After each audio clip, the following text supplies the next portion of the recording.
Amma sərbəstlik deyilən bir şey varsa, orada idarə etmə də mütləq lazımdır. Kişi oturur, qadın gəlir kişiyə deyir ki, mən düşünürəm ki, filan şey eləmək istəyirəm, necə baxırsan? Cənab, mən sənin fikir və hörmət edirəm, sənin düşüncələrə inanıram, əminəm, get necə istəyirsən, ən şey elə. Bir dəfə, ikinci dəfə qadın yenə gəlir kişiyə deyir ki, mən düşünürəm ki, filan şey filan cür eləyim, super ala, mən sənə inanıram, güvənəm, gedərlər. Üçüncü dəfə də eyni cür, dördüncü dəfə də eyni cür, beşinci dəfə artıq qadın deyir ki, mən səndən icazə almıram, mən sadəcə istəyirəm ki, sən də bu prosesdə iştirak eləyəsən məsələsi var. Yəni ona görə də qadın aid olsa belə, qadının da, kişinin də bir məsələdə ikisinin də iştirakı mütləq. Ailə sevgi üzərində qurular.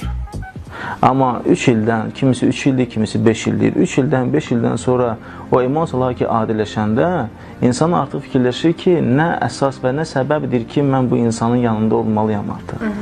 Ona görə də bir insanla münasibət quranda və yaxud da ailə quranda sizi birləşdirən səbəbə fikir vermək lazımdır.